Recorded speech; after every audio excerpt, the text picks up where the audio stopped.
My name is Elaine Harper, and there's this burgundy dress hanging in my closet, quiet as a memory I can't quite let go. It's the dress I wore to Lily's high school graduation, her college ceremony the day she landed her first big job. Each time she'd beam at me, saying, "Mum, you look so elegant." Now at 63, as I trace the soft fabric, it feels more like a relic of a bond that's frayed.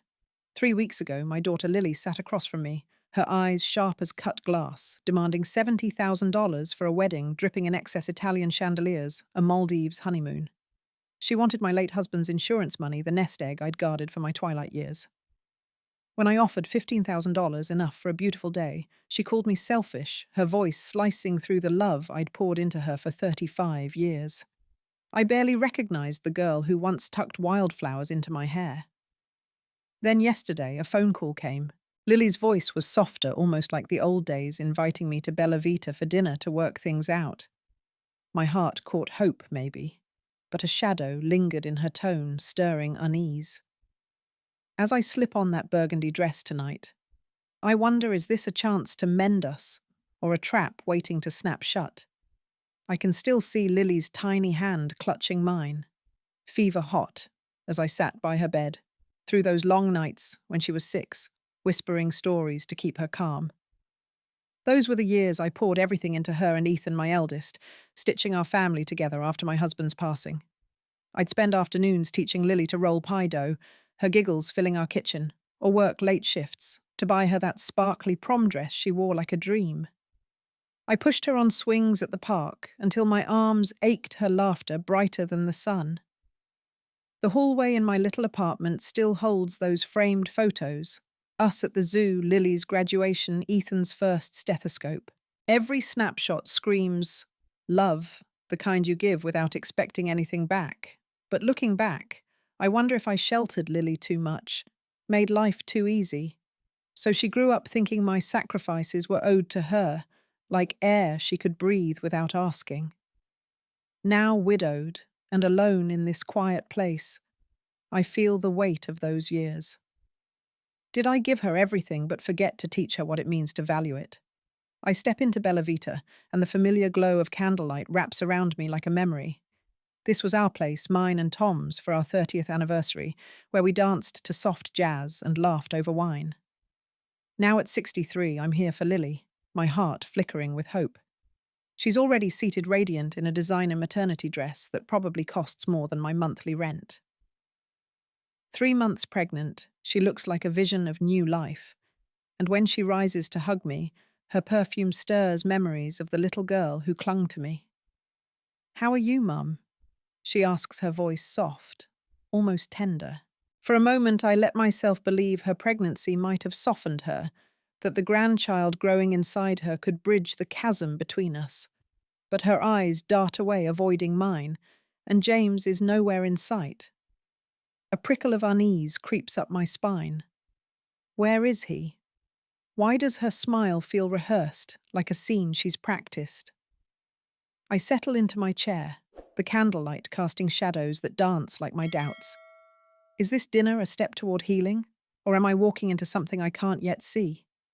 The air in Bella Vita shifts as James strides in his polished shoes, clicking against the hardwood. Behind him, 3 men in dark suits follow, briefcases in hand, their smiles sharp and practiced like sharks circling a wounded swimmer. My heart sinks. This isn't a reconciliation, it's an ambush. James slides into the seat beside Lily, his charm dialed up too high. "Elaine, these are my colleagues," he says, gesturing to the men as if we're at a business lunch. But then Charles Reed, the silver-haired one with a grin that doesn't reach his eyes, pushes a manila folder toward me. "Power of attorney," he says smoothly. "It's for your own good, Mrs. Harper. At your age, managing finances can be overwhelming. They want my house, my savings, Tom's insurance, everything I've held on to since he died." I look at Lily, waiting for her to speak to stop this. Instead, she stares at the table, her face cold, and says, "If you don't sign, Mum, you won't see your grandchild." The words hit like a slap, my hands trembling against the linen tablecloth. My daughter, the girl I raised, is a stranger now, her eyes calculating as James's. The candlelight flickers, but it can't hide the betrayal cutting through me like a winter wind. My heart pounds, but I force my hands to steady as I pull out my phone. The table feels like a battlefield. Lily's cold stare and James's smug grin closing in. I scroll to Ethan's name, my son, the doctor, who's always been my anchor and press call. Ethan, it's Mum. I need you at Bella Vita. Now. My voice is calm, sharper than I feel.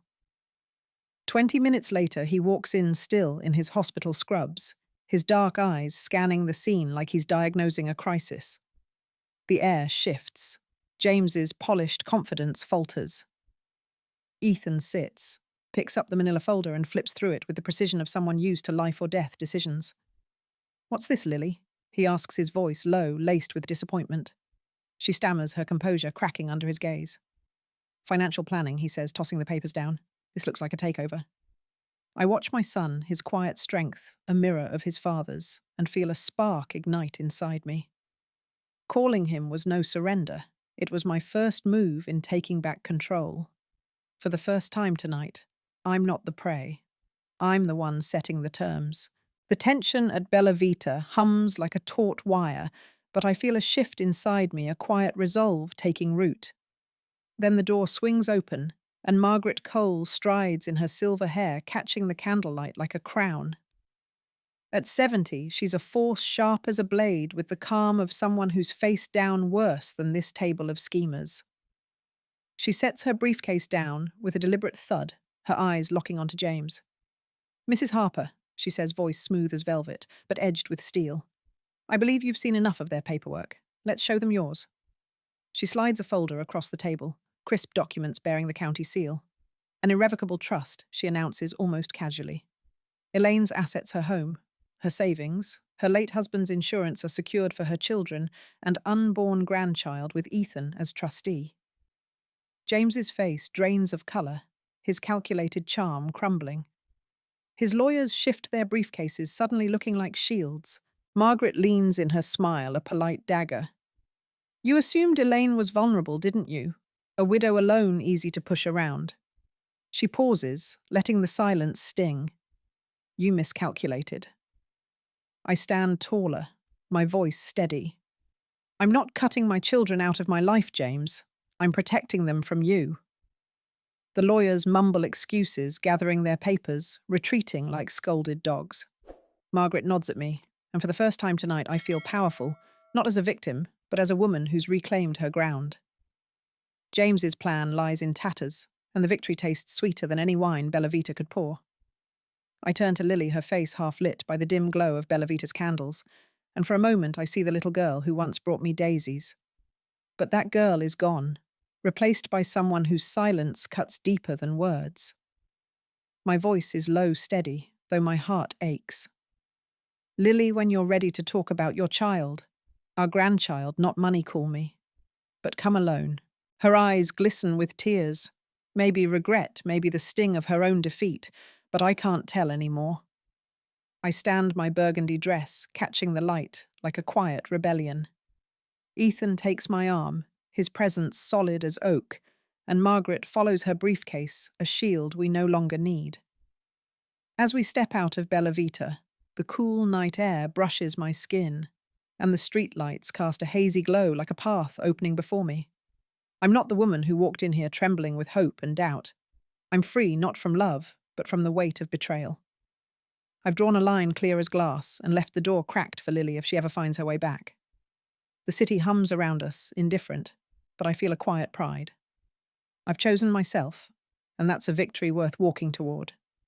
6 months later, I stand in the community centre's modest hall, folding chairs arranged in a circle under fluorescent lights that hum softly. The air smells of coffee and hope, a strange but welcome mix. I'm not the Elaine who walked into Bella Vita clutching a fragile dream of reconciliation. At 63, I've found something new purpose. I lead a support group now, a gathering of men and women, mostly older. Their faces etched with the same betrayal I once felt children who saw them as ATMs, not parents. Each Tuesday, we share stories of loss and recovery voices, trembling but growing stronger. I tell them about Lily, about the night I reclaimed my life, and they nod their eyes, reflecting my own journey. Standing before them, I'm no longer a victim, but a guide helping others find their footing. Then there's Clara, my new neighbour, a 68-year-old widow, with a laugh that warms my tiny apartment like morning sun. Over coffee at my kitchen table, she listens her nod, saying she's been there too. Her friendship, simple and honest, feels like a gift I didn't expect. The burgundy dress still hangs in my closet, but it's no longer a ghost. It's a reminder of what I've overcome. These days, I wake to a quiet peace, knowing I'm building something new, not just for me, but for every soul in that circle who's learning to stand tall again. Clara's voice is soft, almost hesitant, as she sits across my kitchen table, her coffee cooling untouched. Lily had the baby, she says. A girl. They named her Eleanor, my mother's name.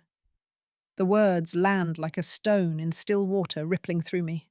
My hand tightens around my mug, the warmth grounding me as my heart tugs toward a grandchild I've never met. I picture her tiny fingers, her eyes maybe like Lily's when she was small, full of wonder. But the joy is tangled with doubt. Later, Ethan calls his voice heavy. Mum, Lily's been asking about the trust. She's hinting you were pressured into it, that Margaret manipulated you. I can almost hear her voice, still calculating, still chasing what isn't hers. The ache for Eleanor grows, but so does the clarity I've fought for. I've spent months learning to spot the strings attached to love, the way family can mask greed as needed. Do I run to that hospital, arms open, risking another trap? Or do I hold my ground, protecting the peace I've built? The choice feels like a tightrope. Love on one side, self-respect on the other.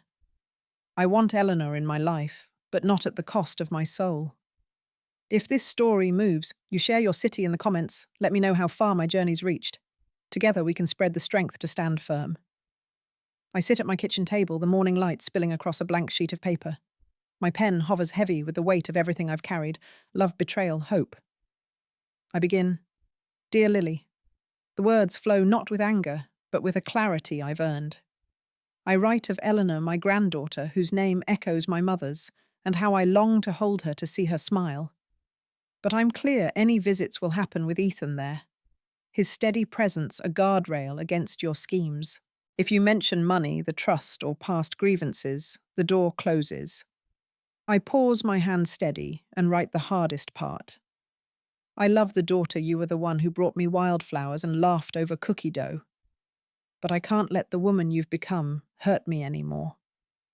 Sealing the letter feels like sealing a boundary, a line drawn not to punish, but to protect.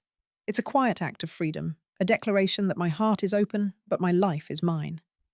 I slip the envelope into the mailbox, the click of the lid like a lock snapping shut on the pane of Bella Vita.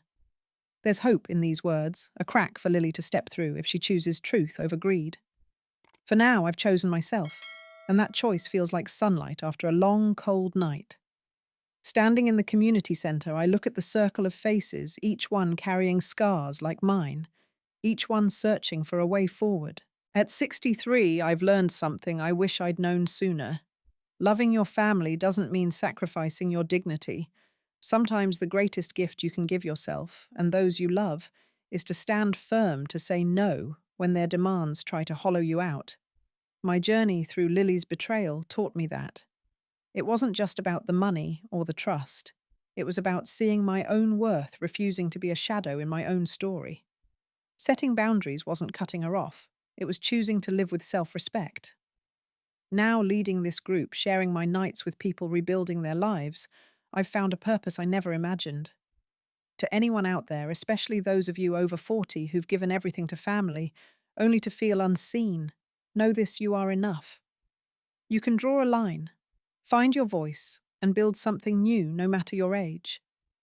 My story isn't just mine. It's a call to stand tall, to protect your heart without closing it. If you've ever felt dismissed by those you love, share your story in the comments below. Let's lift each other up, help others find the strength to rise. Together, we can rewrite what it means to be family. I stand in my small kitchen, sunlight streaming through the window, painting golden patches on the linoleum. Tom and I laid years ago. The burgundy dress hangs in my closet, no longer a ghost of lost days, but a symbol of rebirth, a testament to the woman I've become. At 63, I'm not done, not even close. Tomorrow, Clara and I will drive to a financial literacy workshop for women my age, women learning to guard their futures as fiercely as I've learned to guard mine. Each week, I lead my support group, their stories weaving into mine a tapestry of resilience. I see their eyes light up when they realize they can stand tall, just as I did. As I sip my coffee, Clara's laughter from our last chat lingers a reminder that new friendships can bloom even in life's later chapters. I step outside, the morning air crisp, my smile steady and sure. The path ahead is mine to write, not with the ink of sacrifice, but with the courage of self-respect.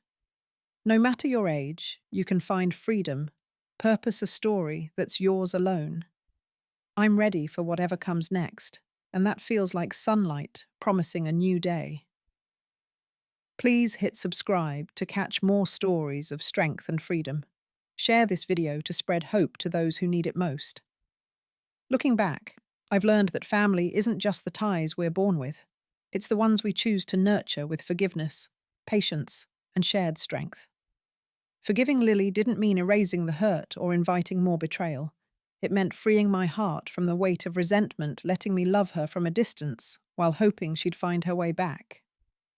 It's a quiet act of grace, one that takes courage, especially when trust has been shattered.